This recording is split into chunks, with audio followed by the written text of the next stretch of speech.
Vamos a leer del versículo 9 al versículo 17 y lo voy a leer. Dice así: porque Cristo para esto murió y resucitó y volvió a vivir, para ser Señor así de los muertos como de los que viven. Pero tú, ¿por qué juzgas a tu hermano? O tú también, ¿por qué menosprecias a tu hermano? Porque todos compareceremos ante el tribunal de Cristo. Porque escrito está: vivo yo, dice el Señor, que ante mí se doblará toda rodilla y toda lengua confesará a Dios. De manera que cada uno de nosotros dará a Dios cuenta de sí. Así que ya no nos juzguemos más los unos a los otros, sino más bien decidid no poner tropiezo u ocasión de caer al hermano. Yo sé y confío en el Señor Jesús que nada es inmundo en sí mismo, mas para el que piensa que algo es inmundo, para él lo es. Pero si por causa de la comida tu hermano es contristado, ya no andas conforme al amor. No hagas que por la comida tuya se pierda aquel por quien Cristo murió. No sea pues vituperado vuestro bien, porque el reino de Dios no es comida ni bebida, sino justicia, paz y gozo en el Espíritu Santo. Esto es un golpe, boom, frontal al que más o al que menos, a todos. Hermanos, en el versículo 9 dice: porque Cristo para esto murió y resucitó, volvió a vivir, para ser Señor así de los muertos como de los que viven. ¿Qué está queriendo decir Jesús aquí con respecto a que nuestro trato sea siempre, siempre de la misma forma que como pensó Jesús? Pregunto, ¿Jesús se agradó a sí mismo en algún momento? ¿Qué decía Jesús cuando él estuvo en la tierra? Dice: no hago mi voluntad, sino la del que me envió. ¿Y cuál era la voluntad del Padre? Que ponga mi vida en rescate de muchos. Nosotros, hermanos, como seguidores de Cristo, es elemental armarnos de este pensamiento. Ya no nos debemos agradar a nosotros mismos. Y esto es muy sutil, porque es muy fácil agradarnos a nosotros mismos. Es muy fácil, como se suele decir aquí en España, tratar de llevar a la sardina a tu agua, ¿no? A tu fuego, como aquel que dice. Es muy fácil. Pero, ¿por qué Jesús aquí dice, Pablo dice, porque Cristo para esto murió, resucitó, volvió a vivir para ser Señor así de los muertos de los que viven? Si nosotros leemos unos versículos, el versículo anterior al 9, por ejemplo, dice en el versículo 7, porque ninguno de nosotros vive para sí y ninguno muere para sí. Versículo 8, pues si vivimos, para el Señor vivimos, y si morimos, para el Señor morimos. Es decir, ¿qué significa para el Señor? Significa que todo es por Él, para Él y por medio de Él, el que lo cree como el que no lo cree, ¿vale? Así pues, sea que vivamos o que muramos, del Señor somos, porque Cristo para esto murió y resucitó. Es decir, hermanos, miren, Dios, cuando el apóstol Pablo está mencionando la muerte, resurrección de Cristo, lo que está mencionando es la eternidad, es cómo Dios nos ve. El gran problema nuestro, ¿sabes cuál es? Que vemos la vida de manera parcial. Es decir, nosotros aquí en la tierra, en este peregrinaje, vivimos de la manera que sea, pero ya seremos salvos un día. Ya moriremos y ya seremos salvos. Y el Señor dice, no, ustedes tienen que vivir conforme a la eternidad con que ustedes han sido llamados. En otras palabras, cuando nosotros, por ejemplo, leemos el versículo 10, cuando dice, pero tú, ¿por qué juzgas a tu hermano? O tú también, ¿por qué menosprecias a tu hermano? Porque todos compareceremos ante el tribunal de Cristo. Esto es un tema, hermano, que tiene que ver con especialmente nuestra cosmovisión. Miren, tú y yo podemos tener la fe correcta, pero así todos no tener una cosmovisión correcta. ¿Qué es la cosmovisión? La palabra cosmovisión es visión del mundo. Es como yo veo todo. Cómo veo a mi hermano, cómo veo a Dios, cómo veo el mundo, cómo veo a la gente, cómo veo el trabajo, cómo veo la familia, todo. Y en nuestros ser interno, hay códigos de conducta, códigos de pensamiento, formas de pensar, formas de sentir. Y eso es lo que nos hace estar cerca de Dios o alejarnos a Dios. Así que, hermanos, miren, quiero que me acompañen a Lucas, capítulo 20. El versículo 37 y 38. Mira lo que dice aquí. Dice, mas los que fueren tenidos por dignos de alcanzar aquel siglo, está hablando de la eternidad y la resurrección de entre los muertos. Entonces aquí Pablo le tiene que explicar, ni se casan, ni se dan en casamiento, porque no pueden ya más morir, pues son iguales que los ángeles y son hijos de Dios al ser hijos de la resurrección. Pero en cuanto a los muertos que han de resucitar, aún Moisés lo enseñó en el pasaje de la zarza, cuando llama al Señor Dios de Abraham, Dios de Isaac y Dios de Jacob. Y miren lo que dice el versículo 38. Porque Dios no es Dios de muertos, sino de vivos. ¿Y qué dice? Pues para Él todos viven. Aquí está el punto de inflexión. ¿Sabes cuál es el problema nuestro? Es la visión tan temporal que tenemos de la vida, que no miramos como cuando abrí la reunión y comentaba y explicaba acerca de que nosotros la vida la vemos del día a día, el día a día, y yo lo comparo de manera irónica como si fuéramos, imagínense, dos aves. Hay cristianos que son como las águilas. Ustedes han visto la visión de un águila como es. Levanta las alas, abre las alas y el viento del Espíritu lo eleva. Y tiene una visión kilométrica de cosas. Y tiene una visión amplia de lo que ve. Pero luego tenés al otro cristiano, que es el cristiano pollo, que tiene las alas de la fe atrofiadas, que por más que las abra no levanta vuelo, y que su visión es para picotear, para comer el día a día. Cuando nuestra visión, que es muy fácil de caer en ello, cuando mi visión, mi manera de ver la vida es el día a día, como más la semana, ¿qué voy a hacer la semana? Pero no me proyecto en la eternidad, no tengo trascendencia, que es a lo que Dios nos ha llamado, a ser trascendentes. Por eso estamos, pero no somos de este mundo. El mundo este es un mundo caduco. No solamente que nosotros tenemos un espacio de años muy limitados, sino que este sistema va a caer y está a punto de caer. Todos los sistemas humanos que han imperado en la historia han caído todos. Y este está colapsado ya, está a punto, está agonizando el mundo.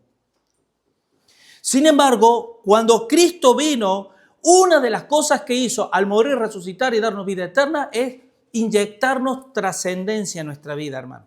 ¿Por qué digo esto? Porque de la manera de cómo yo me conduzco con mis hermanos en la iglesia, en esta tierra, será proporcional a cómo yo veo la vida, mi vida espiritual. Miren, esto lo he apuntado, lo voy a leer y he puesto así. La mejor manera de ver cada circunstancia es ver la suma de las circunstancias a lo largo de la vida. No merece la pena juzgarnos y dividirnos en asuntos triviales. Porque miren, nosotros este tema, pero cuántas veces nosotros como seres humanos nos enredamos, y los seres humanos en todos los ámbitos nos enredamos en esto, en asuntos, que si es de esto, que si es del otro, incluso hay peleas, hay divisiones en la familia, cosas, de tantos temas que hay y demás. ¿Y por qué sucede todo eso? Porque en nuestro corazón hay una carencia de trascendencia total en nuestra vida. Como os decía al principio, el final del camino es lo que le da sentido al viaje. Si yo no entiendo que toda mi vida está aquí, pues entonces sí. Si yo recibo una herencia, yo no la voy a compartir con mi hermano. Si yo puedo sacar más, lo voy a hacer. ¿O no? Que es lo que suele pasar, ¿no?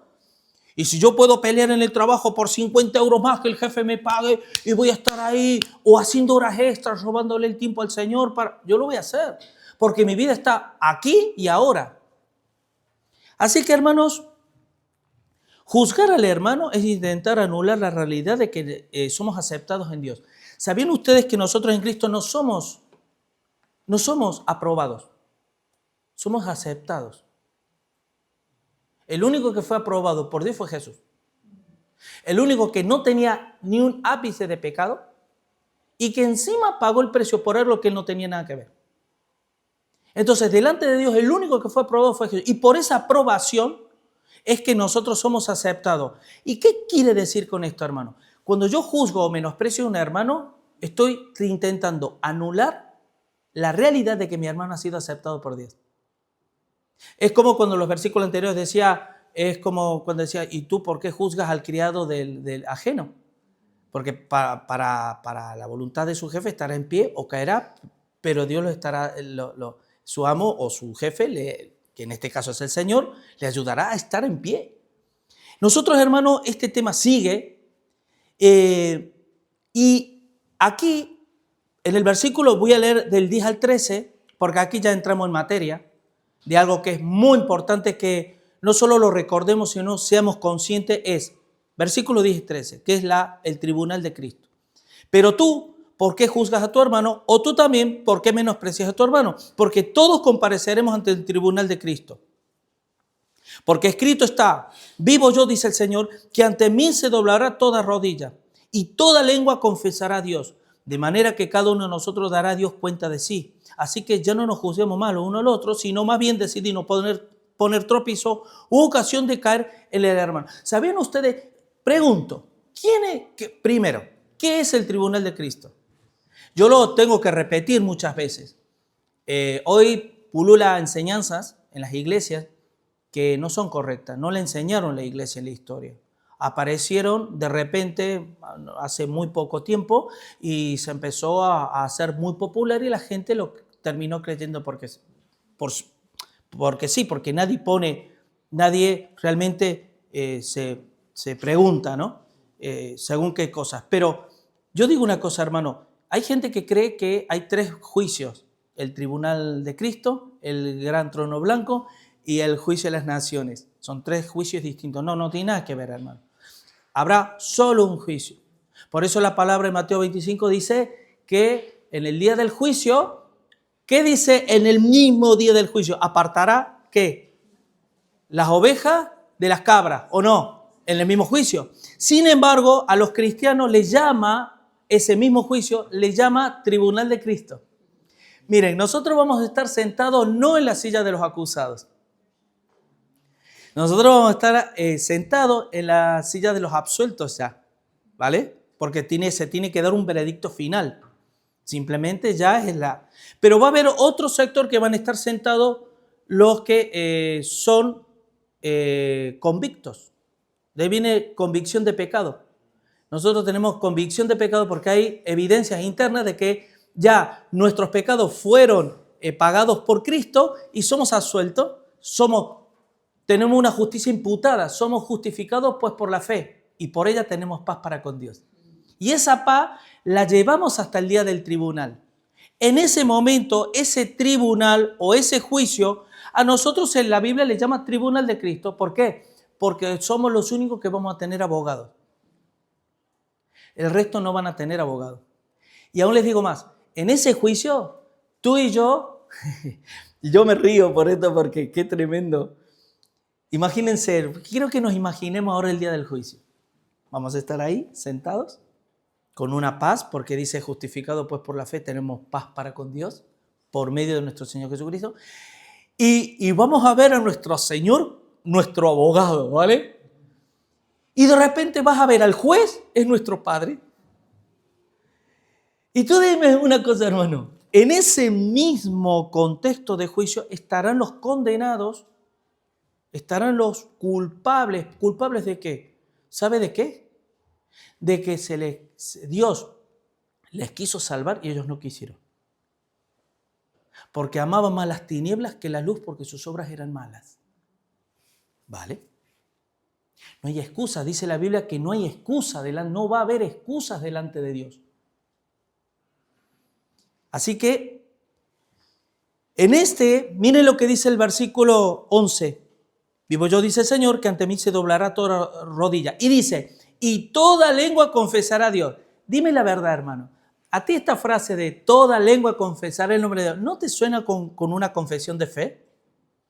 Como por ejemplo la alabanza, frutos de labios que confiesan el nombre de Dios. Señor, qué grande eres, ¿no? En el tribunal de Cristo diríamos, Señor, qué grande eres, ahora te puedo ver, me quedo maravillado. ¿A que sí? Bueno, no está diciendo tanto eso. No es tanto, sí, le vamos a alabar o nos vamos a gozar, nos vamos a quedar sorprendidos de muchas cosas. Pero lo que el texto está queriendo decir lo explica el versículo 12. De manera que cada uno de nosotros dará a Dios cuenta de sí. La confesión, mira, cuando hay una confesión es porque hay preguntas en él. Señoría, quiero al acusado hacerle preguntas. A nosotros se nos van a hacer preguntas. Luis, Sonia, Fernando, Alison, el día tal fecha, tal hora, ¿qué hiciste? ¿Por qué lo hiciste? ¿Te acuerdas que yo te dije, dirá el Señor, niéguense a sí mismos, tomen su cruz y síganme? ¿Por qué lo hiciste? Y ahí vamos a dar cuenta.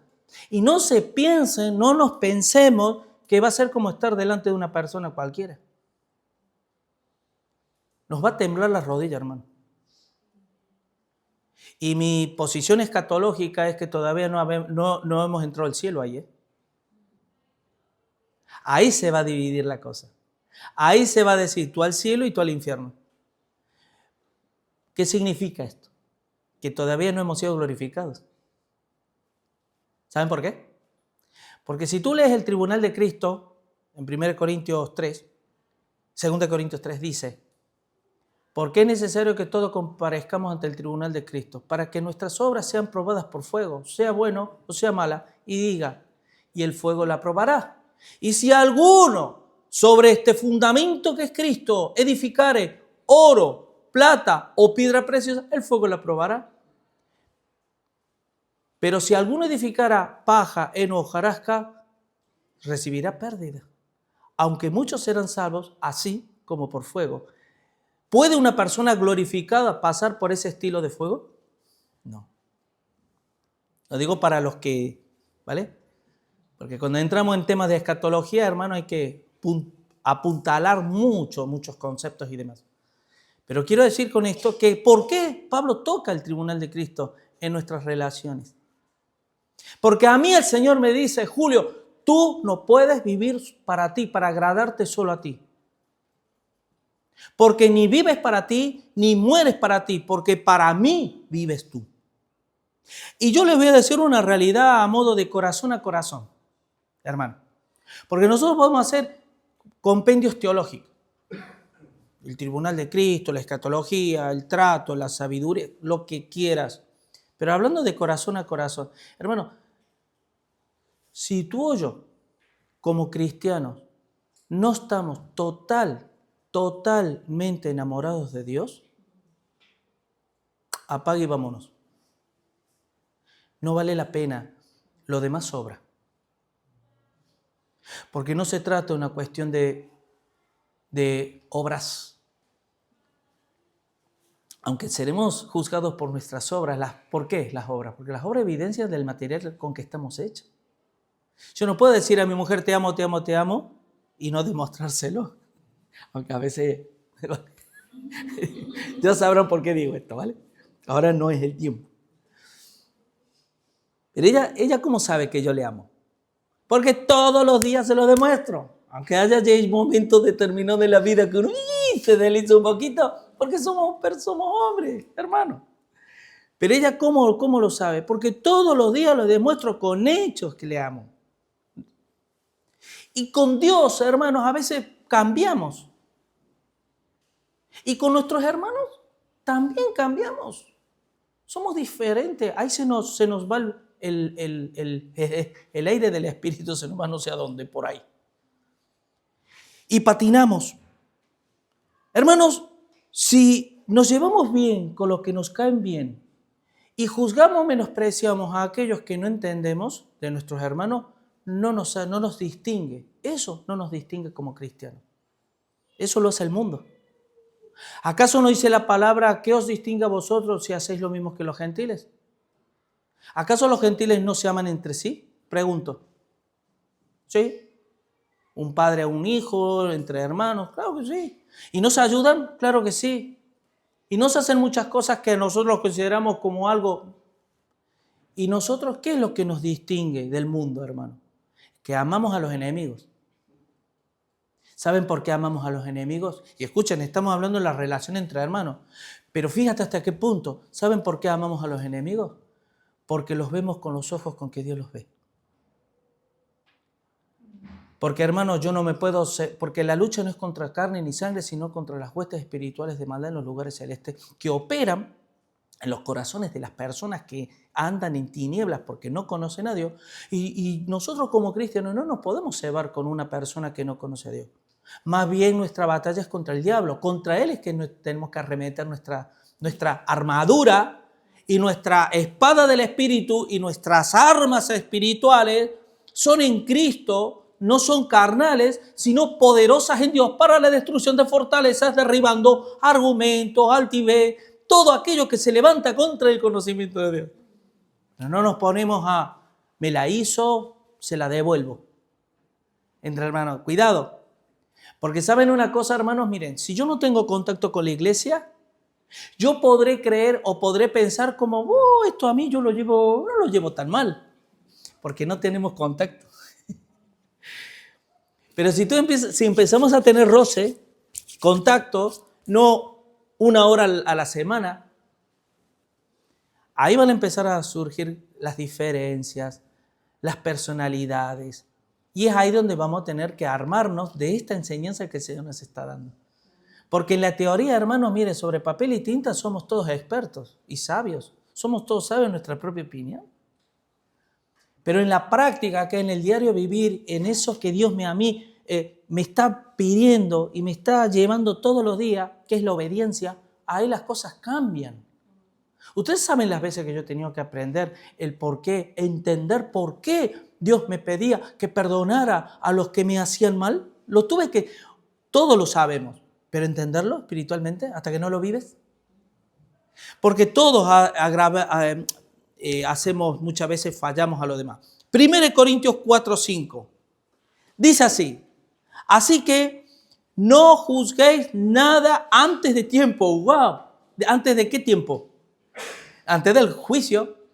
Dice, hasta que venga el Señor, el cual aclarará también lo oculto de las tinieblas y manifestará las intenciones de los corazones. Entonces cada uno recibirá su alabanza de Dios. ¿Saben qué, hermanos? En resumidas cuentas, mientras nosotros estemos en la tierra, mi obligación moral es soportar las flaquezas de mis hermanos. ¿Por qué? Porque yo también tengo flaquezas que otros tienen que soportar. ¿Se dan cuenta?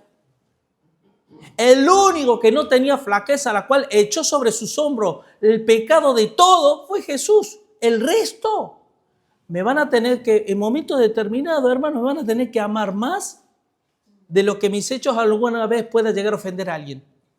Es que es así, porque todos ofendemos muchas veces. Menos yo, Pero a que nos reímos, porque yo también ofendo y ofendemos. Pero para eso está el amor que cubre ¿qué? Multitud de pecados. Amén. Romanos capítulo 2, versículos 1 y 4. Dice, por lo cual eres inexcusable. Esto es una enseñanza tremenda, Oh hombre, dice, hombre, quien quiera que seas tú que juzgas. Hay un dedo hacia mí así. Pues en lo que juzgas a otro, te condenas a ti mismo. ¿Qué? Claro, ahora viene el por qué. Porque tú que juzgas, haces lo mismo. Claro que hago lo mismo. Porque puede que yo no falle en lo que tú fallas. Pero yo fallo en otras cosas que para Dios tiene el mismo peso. Entonces, como Dios es el único juez, me mira a mí y me dice, ¿qué andas haciendo juzgando a los hermanos? Si tú haces lo mismo. ¿No dice la palabra que de toda palabra ociosa daremos cuenta a Dios? Por ejemplo, cuando hablábamos de más, y entre ellos metemos un poquito de murmuración por aquí, por allá, vamos a dar cuenta, Dios, de eso. Y sigue diciendo, porque tú que juzgas haces lo mismo, mas sabemos que el juicio de Dios contra los que practican tales cosas es según verdad. Y piensas esto, hombre, tú que juzgas a los que tal hacen y haces lo mismo, que tú escaparás del juicio de Dios. O menospreciáis la riqueza de su benignidad, paciencia, fíjense, benignidad de Dios, paciencia y longanimidad, ignorando que su benignidad te guía al arrepentimiento. Hermanos, si Dios mismo, siendo Dios, nos tiene paciencia. ¿Ustedes saben lo que es la longanimidad? Es algo muy parecido a la paciencia, pero no es lo mismo. Es el carácter probado. Es cuando tú puedes soportar y soportar y soportar y soportar y no quebrarte. Es una mezcla, por decirlo así, entre la paciencia y la templanza. Ustedes, yo alguna vez, la palabra longánime, significa largo en griego. Por eso tú vas en un camión, detrás de un camión pones vehículo longo. Es vehículo largo, que sepa que si quieres adelantar vas a tener un vehículo largo. Bueno, el hecho de que tú y yo podamos perseverar es porque el Espíritu nos da la capacidad longánime. Ahora bien, cuando Dios, imagínense lo que Dios ve de nosotros todos los días. Cuando tratamos mal, cuando insultamos, cuando de nuestras bocas salen cosas que no deben salir, solo Dios sabe. Pregunto, ¿nos tiene paciencia o no? Y si Él nos tiene paciencia, ¿por qué yo no voy a tener paciencia con mi hermano? Oh, es que me la hizo. Tú eres pastor, como alguna vez me dijo, si tú supieras lo que me hizo, y si tú supieras lo que tú le haces a Dios. Así que, hermanos, el tribunal de Cristo representa nuestras imperfecciones en la tierra. Porque si no, no haría falta pasar por el tribunal de Cristo, ¿o no? Hermanos, si nosotros ya somos perfeccionados en la tierra, ¿para qué el juicio? ¿Pero para qué vamos a estar en el tribunal de Cristo? ¿Saben por qué vamos a estar? Porque Dios me va a decir, Julio, tú pensabas que andabas intachable. Bueno, perfecto, yo no te voy a decir nada, pero ven al juicio. Y vas a pasar por la prueba del algodón, a ver si realmente cómo estás. Dice que miren, yo lo he hecho, a este ejercicio. ¿Ustedes se han imaginado alguna vez ser de los que son salvos así como por fuego? Yo he hecho esa reflexión. Porque uno, hermano, yo no soy como te ves tú, pero yo delante de Dios no me veo muy allá que digamos, y necesito de su gracia. Pero yo me imagino ser salvo nadie es salvo por sus propios méritos, amén, somos salvos por gracia. Pero que Dios diga, wow, Julio, bien, ven, siervo fiel, sobre lo poco me has sido fiel, sobre lo mucho te pondré, entra al reposo de tu Señor, que me diga, como alguna vez yo le digo, pasa, como decía mi mamá cuando hacía alguna, pasa para adentro. Y entraba calentito, entraba yo ahí. Que Dios, y que nos humillemos, y que no se nos caiga la cara, porque eso va a pasar, hermano. Por eso, todo nuestro esfuerzo por vivir en ortodoxia tendrá que ser probado con fuego. Y les voy a decir más, este es el punto, hermano. Que mi gran y profunda ortodoxia y ortopraxia, orto significa correcto, doxia significa doctrina, praxia significa práctica, entonces es sana doctrina, sana práctica. Si yo digo tener sana doctrina, yo tengo que tener sana práctica, ¿o no? ¿Y qué significa tener sana práctica? Que a mí Dios ya no me condena, Dios no me juzga, me dice, ven, siervo fiel, eres fiel. Tú eres fiel, ¿o no? Bueno, algunas cositas se quemarán, pero la mayoría se purificarán con el fuego, porque será oro, plata o piedra preciosa. Pero mi gran y profunda ortodoxia y ortopraxia no tiene que perjudicar la fe de mi hermano. Porque si por mi pureza doctrinal y si por mi pureza en mi manera de vivir yo menosprecio, juzgo y hiero la sensibilidad de la fe de mi hermano, entonces, ¿se acuerdan que era el cumplimiento de la ley? También en Romano, el amor. ya no andamos en amor. Y Jesús dijo, en esto conocerán que sois mis discípulos, en que os amáis unos a otros. ¿Se dan cuenta, hermano? Entonces esto es como un termómetro que a mí me mide la temperatura espiritual de mi vida. Así que, hermano, versículo 14. Yo sé y confío en el Señor Jesús que nada es inmundo en sí mismo, para que piense que algo es inmundo, para Él lo es. Está hablando, ¿ustedes se acuerdan, hermanos, de la iglesia de la Odisea que dimos? ¿Ustedes se acuerdan qué significaba la palabra la Odisea? Ustedes saben que la iglesia es la última iglesia de Apocalipsis, la que de las 7 iglesias es la última. Y esa iglesia representa la iglesia de estos últimos tiempos. Cuando tú lees esas características, es un perfil de lo que es la iglesia moderna del siglo XXI. Es clavada.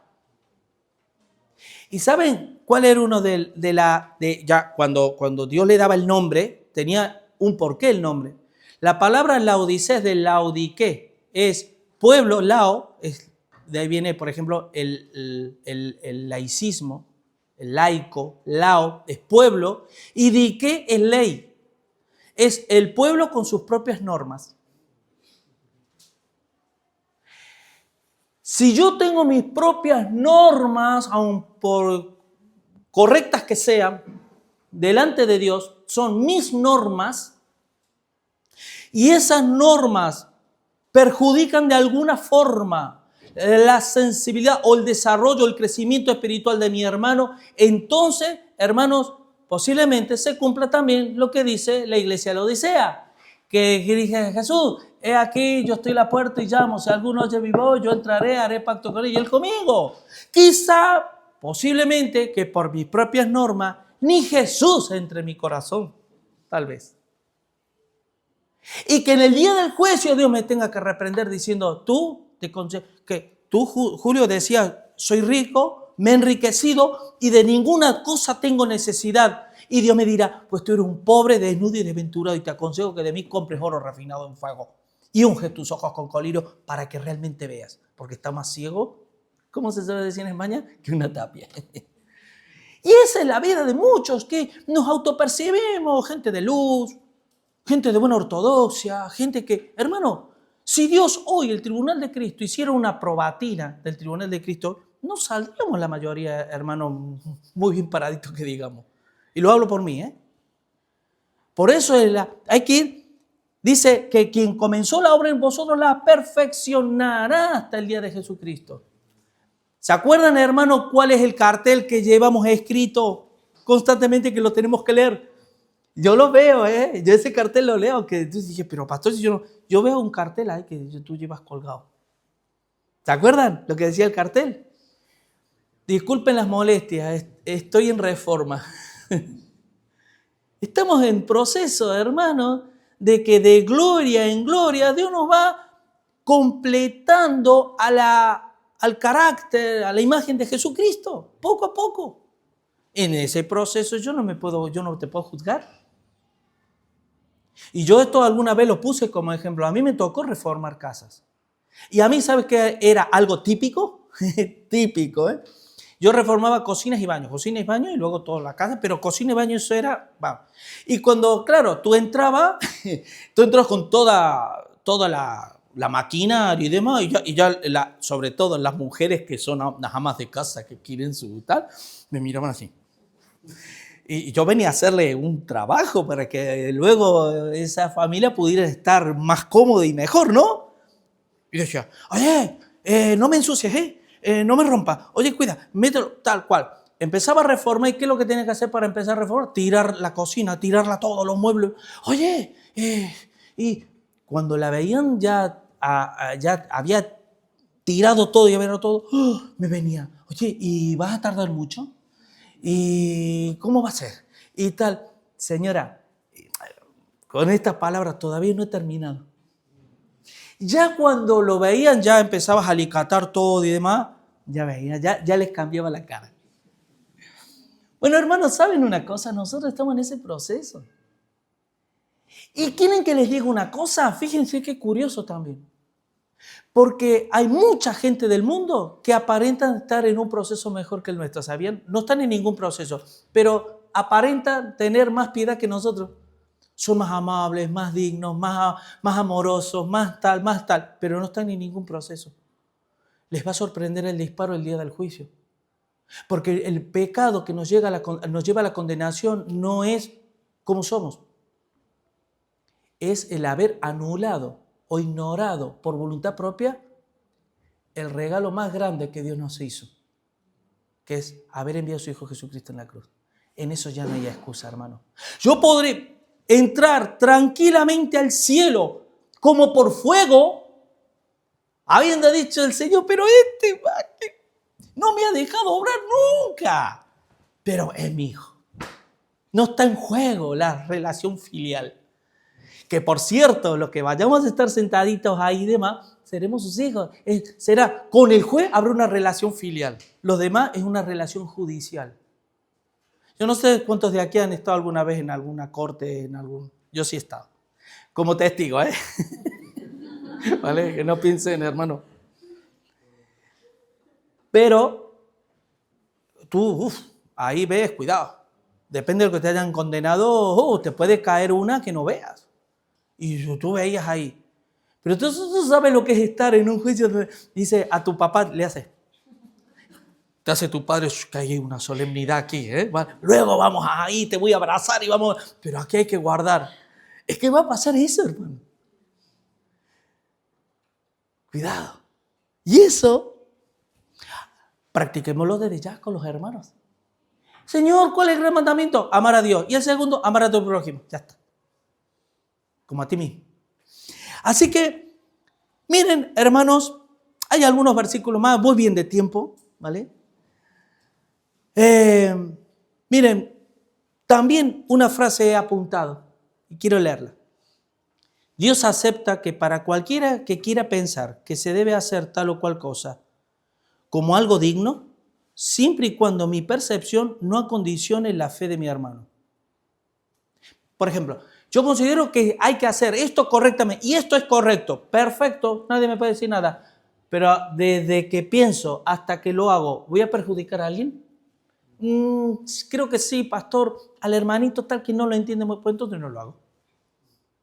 ¿Se dan cuenta? No lo hago de momento. Al hermano le enseño, madura, aprende y luego ya me ayuda a hacerlo. Ese es el punto. Miren, nadie se engaña a sí mismo, dice 1 Corintios 3, del 18 al 19. Nadie se engaña a sí mismo. Si alguno entre vosotros se cree sabio en este siglo, cuando se refiere al siglo se está refiriendo en este sistema de vida. Hágase ignorante para que llegue a ser sabio. Porque la sabiduría de este mundo es insensatez para con Dios. Pues escrito está, Él prende a los sabios en las astucias de ellos. ¿Qué significa hacerse ignorante? ¿Sabe qué significa? Que absolutamente ninguno de los que estamos aquí somos suficientes delante de Dios. Yo lo podré ser delante de alguno porque somos personas que... Pero delante de Dios yo no soy suficiente. Y cuidado con eso, hermano. Porque todo lo que yo hago lo tengo que hacer conforme a los ojos de Dios. Y es ahí el punto. Miren Marcos, capítulo 7, versículo del 9 al 23. Lo voy a leer rápido. Dice, les decía también, bien, esto se los decía a los grandes religiosos que ellos se consideraban. Dice, bien invalidáis el mandamiento de Dios para guardar vuestra tradición. Porque Moisés dijo, honra a tu padre y a tu madre, y el que maldiga al padre o a la madre muere irremisiblemente. Pero vosotros, es decir, por la tradición que tenían, decís, basta que diga un hombre al padre o a la madre, es corbán, que quiere decir mi ofrenda a Dios, todo aquello con que pudiera ayudarte, y no le dejáis hacer más por su padre o por su madre. ¿Saben lo que hacían? Hermano, ¿sabe con qué lo comparo yo a esto? Con la transfusión de sangre que los testigos de Jehová enseñan a rajatabla y que si tú invalidas ese mandamiento que ellos tienen, te expulsan de su círculo.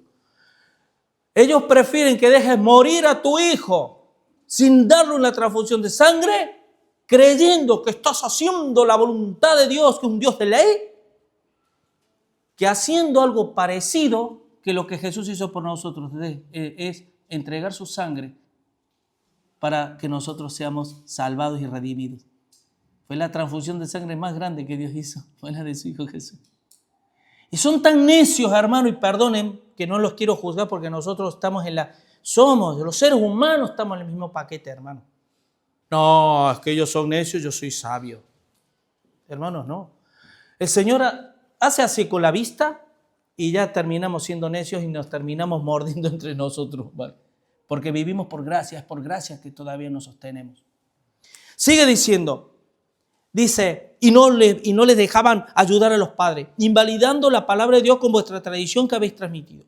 Y muchas cosas así semejantes a esta. Y llamando así a toda la multitud les dijo, oídme todos y entended, nada hay fuera del hombre que entre en él que le pueda contaminar. Pero lo que sale de él, eso es lo que contamina al hombre. A ver, esta gente que eran expertos en tragar el camello y colar el mosquito, que cuidado, ese es el estereotipo de la raza humana, ¿vale? Somos así todos. Lo que hacían es la ley, cuidado hermano, porque una cosa era la tradición de la ley y otra cosa era la ley. Ellos, por vuestra tradición, su tradición les decía, la ley dice que hay que lavarse las manos y comer las cosas puras. Enfatizaban tanto en ello que de repente ellos mismos maldecían a los demás y eso para ellos no pasaba nada. Hermanos, es que la religiosidad sustituye la espiritualidad. Jesús en la cruz vino a fundar una relación con Dios, una espiritualidad. Cuando el hombre no le conoce, empieza a establecer su propia relación, su propia religión para establecer su propia conciencia, calmar su propia conciencia. Pero en el fondo, cuando el día del juicio, ¿qué va a pasar? Así que, hermano, y sigue diciendo, versículo 16, si alguno tiene oído para oír, oiga. Cuando se alejó la multitud y entró en casa, le preguntaron sus discípulos sobre las parábolas y él le dijo, ¿también vosotros estáis así sin entendimiento? ¿No entendéis que todo lo de fuera que entra en el hombre no le puede contaminar? Porque no entra en su corazón, sino en el vientre y sale a la letrina. Esto decía, haciendo limpios todos los alimentos, pero decía que lo que el hombre sale, eso contamina al hombre. Porque de dentro del corazón de los hombres salen los malos pensamientos, los adulterios, las fornicaciones, los homicidios, los hurtos, las avaricias, las maldades, el engaño, la lascivia, la envidia, la maledicencia, la soberbia, la insensatez. Todas estas maldades dentro salen y contaminan al hombre. Y queremos poner un punto sobre la I cuando nuestro párrafo está de rompen filas. Y mirar el punto si está bien colocado sobre la I. Eso, hermano, a mí esta predicación, a mí me viene, yo la aplico para mí, ¿vale? Así que, hermano,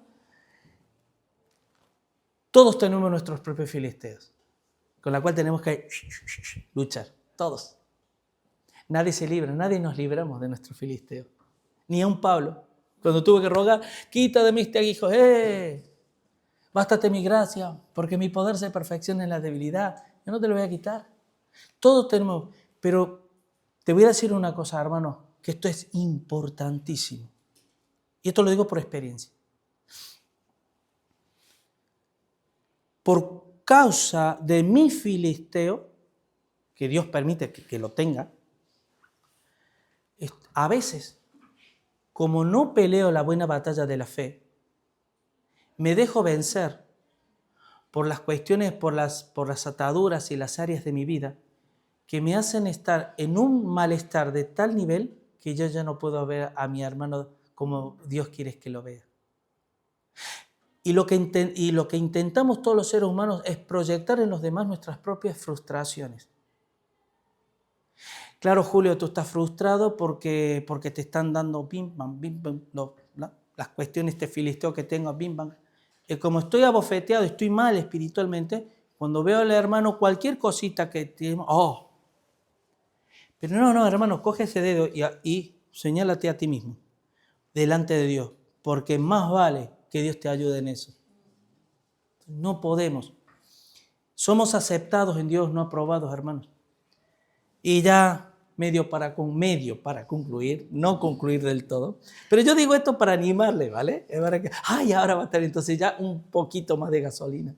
Gálatas 4, del 9 al 11, dice así: mas ahora, conociendo a Dios, o más bien, siendo conocidos por Dios, ¿cómo es que os volvéis volvéis de nuevo a los débiles y pobres rudimentos, o los cuales os queréis volver a esclavizar? Guardáis los días, los meses, los tiempos, los años. Me temo de vosotros que haya trabajado en vano con vosotros. Es decir, que mientras Pablo intentaba sembrar una vida espiritual conforme al corazón de Dios, muchos de ellos cogían y volvían otra vez a los rudimentos. No hagan, no toquen, no piensen, no tal, ahora ven, ahora viste, ahora tal, ahora cual. Y miren lo que dice el versículo 19. Hijitos míos, por quienes vuelvo a sufrir dolores de parto, hasta que Cristo sea formado en vosotros. Hermanos, hay muchas cosas que hablar, mucho. Versículos 15 al 17. Pero si por causa de la comida, miren, yo quiero cambiar el nombre comida, o sea, la palabra comida por norma. Dice, si por causa de tus normas tu hermano es contristado, ya no andas conforme al amor. No hagas que por las normas tuyas se pierda aquel por quien Cristo murió. Porque el reino de Dios no es comida ni bebida, sino justicia, paz y gozo en el Espíritu Santo. ¿Saben qué significa justicia, paz y gozo en el Espíritu Santo? Es de lo que muchos cristianos nos cuesta vivir. ¿Sabes por qué? Porque no tenemos fe. Somos justificados, hermanos, ya somos justos. ¿Cómo puede ser que delante de los hombres me condenen, y lo veo normal, y delante de Dios yo sea justo? Yo ya soy justo, hermano. Yo no tengo que, delante de Dios, delante de los hombres sí, por amor, pero delante de Dios yo no tengo que decir, ¿puedo hacer esto? No puedo hacer esto. Ahora puedo ir, ahora no puedo ir. Yo soy libre. ¿Y sabes cuál es el ejemplo más claro? Que esto alguna vez yo lo he tocado. Yo sé que ahora nadie se va a ver afectado, pero en su tiempo sí que algunos, pastor, usted dijo eso. Bueno, hermano, todo lo que nosotros hacemos y decimos son mensajes que nosotros estamos lanzando. La manera de vestir. ¿Qué pasa si yo ahora de repente viene el pastor con unas remeras de estas así, todo tatuado, con pendientes, piercing? Hermano, no me juzguéis, que no me he entendido todo lo que hemos hablado hasta ahora. ¿Cómo se ríen? Porque ya me están juzgando, Y de repente, pero yo les voy a decir, este es el punto. ¿Qué mensaje les estoy enviando ya a ustedes si yo he visto así? Y además, camina. Pero, ¿ves? ¿Qué mensaje? La enseñanza que me ha tocado dar a los hermanos que no se dan cuenta de que no os adaptéis a las formas de este mundo es esta. Si yo, por la poca luz que yo tengo en mi interior, hago ciertas cosas que reflejan y lanzo mensajes de lo que verdaderamente yo soy en mi interior, yo no te puedo juzgar de ello. Lo que sí, más bien yo te debería decir, conoce al Señor. Porque si tú creces en el conocimiento de Dios, ¿sabes lo que Dios me dice a mí? A mí Dios no me dice, Julio, no te pongas a mí Dios. El que crea que, dice, para Dios nada es inmundo. Pero para el que crea que lo es, para Él lo es. Pero ¿sabes lo que me dice el Señor? El Señor me dice, no te pongas piercing, no te pongas arete, no. A mí el Señor me ministra en una cosa. Me dice, Tú, y no por ser pastor, tú eres embajador mío en la tierra. Cuando tú te imagines a mí, cuando yo estuve en la tierra, así de la misma manera que tú viste y demás, entonces hazlo. Pero siendo embajador, yo tengo un temor de que no estoy hablando de ahora ir a los extremos, ¿vale? Sencillamente, yo debo vestir y debo conducirme al punto de que yo no sea tropiezo para nadie que me esté viendo hablar de Dios. Porque si tú me oyes hablar de Dios, en plan macarra, como le suelo decir, barrio bajero, yo estaba en la cárcel predicando el evangelio. Y si tú hago la prueba y tú me dices a mí, dime uno que no esté tatuado, que ande, no lo vas a encontrar, ni uno. ¿Por qué? ¿Qué es lo que hay en su interior para que ellos se tatúen hasta las cejas? ¿Qué es lo que hay en su interior? Son cosas espirituales. Es lo que somos, hermanos. Es lo que hay en nuestro interior. ¿Se dan cuenta? Quise poner este ejemplo porque es un ejemplo ahora tal vez no es la comida y la bebida. Bueno, la bebida muchas veces sí. Lo que debemos, bueno, vale, no importa. Pero muchas de las cosas que a nosotros incluso nos horroriza y nos llevaría a menospreciar y a juzgar, es lo que Dios dice, el proceso es mío, la obra es mía. Ora para que yo pueda entrar en el corazón de la persona y así como hice contigo, ora para que yo pueda hacer en los demás. Amén. Así que conclusión, hermano. Llegamos ya por fin. 1.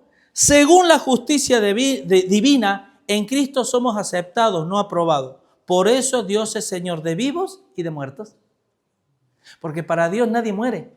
Todos estamos vivos para sus hijos, su pueblo.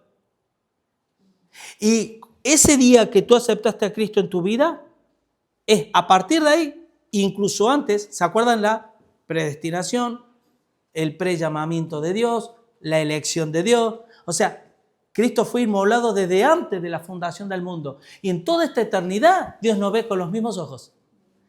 Pues hagamos lo mismo. 2. El tribunal de Cristo representa nuestras imperfecciones en la tierra. Porque si no tuviéramos imperfecciones, nos pasaríamos por el juicio. 3. Para Dios nada es inmundo, porque Él rompió con la maldición de este mundo. Toda la maldad y todo, Dios la clavó en la cruz. El acta de los decretos que había contra nosotros fue clavado en la cruz. 4. El amor cubre multitud de pecados. Si esto lo practicamos, hermano, yo les garantizo que este lugar será un crisol de luz a todos aquellos que necesitan acercarse a Dios. Porque es el amor lo que más necesitamos los seres humanos. Estamos hastiados de juicio. Nos juzgamos constantemente, que si eres de derecha, que si eres de izquierda, que si eres cristiano, que si eres musulmán, que si eres blanco, que si eres negro, que si eres argentino, que si eres español. Constantemente nos estamos condenando y demás. Lo que el mundo necesita es un amor de verdad. Y todos, a unísono, mirar a Dios de la misma manera. Así tenemos un mismo sentir, un mismo parecer y una misma perspectiva. Amén. Vamos a orar. Señor Padre Santo, gracias por tu palabra. Una vez más, solo tú sabes lo que hace tu palabra, Señor. Para mí, Dios mío, es algo que me refresca, me recuerda que no debo, Señor, que debo siempre mantenerme firme, que es la obediencia a ti, que la obediencia a ti es un reflejo del amor que hay, Señor, que cuando yo no juzgo ni menosprecio a nadie es porque tu amor ha impactado en mi corazón, Señor. Y así como tú no me juzgas, tampoco yo juzgo a los demás, Señor.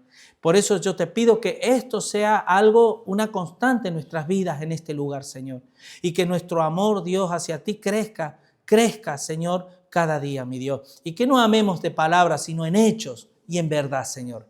Gracias te doy por todo, por tu fidelidad. En el nombre de Jesús. Amén. Gloria al Señor.